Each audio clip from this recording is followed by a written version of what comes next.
High friends, welcome back to Swami's kitchen. நாம் இன்னைக்கு பார்க்க போகிற ரெசிபி சுலபமாக செய்யக்கூடிய ஜவ்வரிசி அல்வா. டேஸ்ட்டில் கோதுமை மாவு அல்வாவோட ரொம்ப டேஸ்ட்டாக இருக்கும். சுலபமாகவும் செய்திடலாம். அதை விட இது கலரும் தேவையில்லை, நெய்யும் அதிகமாக இழுக்காது. இதை நம்ம எப்படி செய்திடலான்னு பார்த்துருவோம். அதுக்கு தேவையான பொருளையும் பார்த்துடலாம்.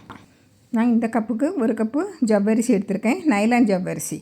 அதை எடுத்து நல்லா கழுவி நைட்டில் ஊறப்பட்டு வச்சுருக்கேன். நைட்டில் ஊறினா தான் இந்த நைலான் ஜவ்வரிசி நல்லா ஊறி வரும். குறைஞ்சது ஒரு 8 மணிக்கூறாவது ஊறணும். நம்ம மாவு ஜவ்வரிசி எடுத்துருந்தால் ஒரு 4 மணிக்கூர் ஊற போட்டால் போதும். அது நல்லா ஊறி வந்துடும் சீக்கிரமாக. இது கொஞ்சம் நேரம் அதிகமாக இழுக்கும். பாருங்கள், நான் நைட்டே ஊறப்பட்டு வச்சுருக்கேன். இப்போ இது ஒரு சைடில் இருக்கட்டு. இப்போ நான் இதுக்கு 1.5 கப்பு சீனி, ஒரு 1/4 கப்பு நெய். இதுக்கு நெய் அதிகமாக தேவையில்லை, தேவைன்னா நீங்கள் விட்டுக்கலாம்.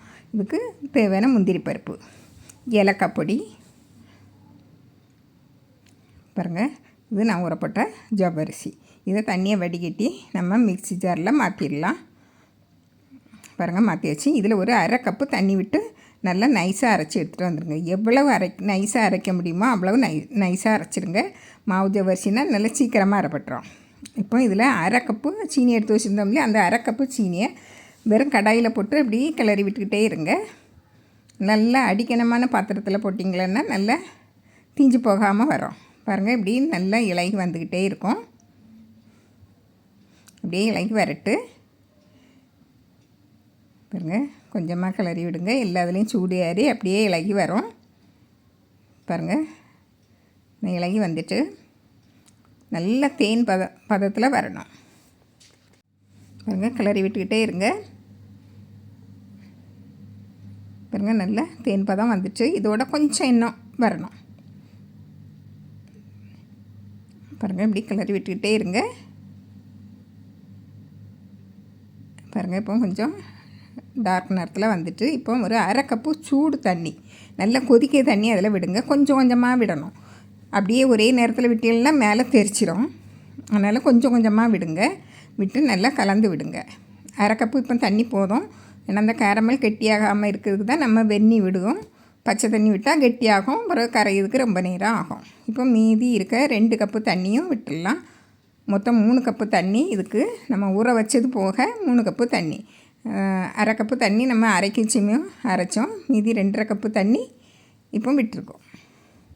பாருங்கள், நல்லா கொதிச்சு நல்லா கரமெல்லாம் ஒன்று போல் சேர்ந்து வரட்டு. இப்போ 1 கப்பு சீனியையும் போட்டுறேன்.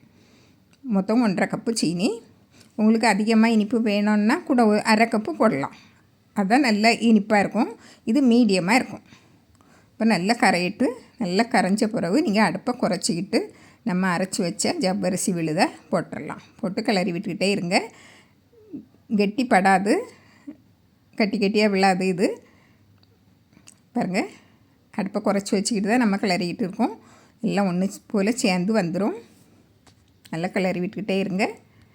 நம்ம ஹை ஸ்பீடில் வச்சு கைவிடாமல் கிளறிக்கிட்டே இருந்தால் சீக்கிரமாக கிளறி எடுத்துடலாம். கைவிடாமல் கிளறணும், அப்படின்னா தான் அடி பிடிக்காமல் இருக்கும். நீங்கள் மீடியம் ஃப்ளேமில் வச்சு கிளறினீங்கன்னா கொஞ்சம் மெதுவாக கிளறி எடுக்கலாம்.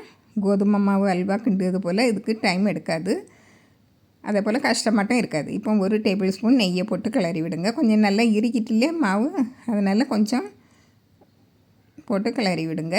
இந்த நெய்யெல்லாம் உள்ளே இழுத்து வரும். பாருங்கள், எல்லாமே நல்லா உள்ளே இழுத்து நல்லா சுருண்டு வரப்போகுது. பாருங்கள், இன்னும் 1 டீஸ்பூன் நெய்யை போடுங்க. நான் 1/4 கப்பு தான் எடுத்து வச்சுருக்கேன், அவ்வளோமே போதும். பாருங்கள், அதிகமாக தேவை இருந்தால் போடலாம். நம்ம இப்போ இது மீதி இருக்கிறதையும் போட்டுடலாம்.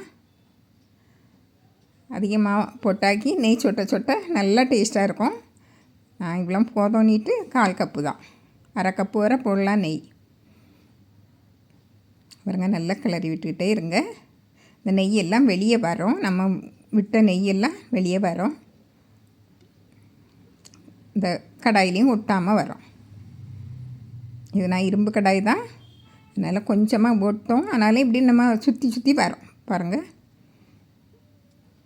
இப்போ ஓரளவுக்கு வெளியே வந்திருக்கு நெய். இப்போ நம்ம வறுத்து வச்ச முந்திரி பருப்பை போட்டுருங்க, ஏலக்காய் போட்டு நல்லா கிளறி விடுங்க. பாருங்கள், கொஞ்சம் நெய் வெளியே வந்தனால தான் அது அப்படியே சுற்றி சுற்றி வருது. அதனால் இவ்வளோ நெய்யும் போதும். நம்ம இதுக்கு சின்ன குழந்தைகள் சாப்பிடுறதுன்னா நீங்கள் நிறைய விடலாம். இப்போ மீதி இருக்க நெய் எல்லாமே போட்டாச்சு. பாருங்கள், அந்த நெய்யெல்லாம் எடுத்துட்டு வெளியே தள்ளலாம். அந்த நெய்யை பாருங்கள், இப்போ எடுத்துடலாம்.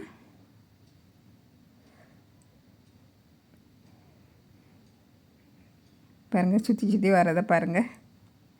எல்லாம் ரெடி ஆகிட்டு இப்போ நம்ம எடுத்து பரிமாறிடலாம். சூடாட்டி சாப்பிட்டா ரொம்ப டேஸ்ட்டாக இருக்கும்.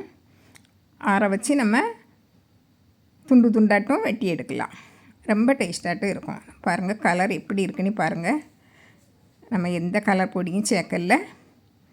நல்ல வாசனையாட்டு இருக்குது. இது கூட பாதாம், பிஸ்தா என்ன வேணாலும் நீங்கள் போட்டுடுங்க. ரொம்ப ரொம்ப டேஸ்ட்டாக இருக்கும். இப்படியே எடுத்து சாப்பிட்லாம். நல்லா டேஸ்ட்டாக இருக்கும். பாருங்கள், இவ்வளோ அழகாக இருக்குது. நல்லா டேஸ்ட்டாகட்டும் இருக்குது. இதே போல் நீங்களும் செய்து பாருங்கள். பிடிச்சிருந்தால் லைக் பண்ணுங்கள், ஷேர் பண்ணுங்கள், கமெண்ட்ஸ் பண்ணுங்கள். மறக்காமல் சப்ஸ்கிரைப் பண்ணுங்கள். தேங்க்யூ.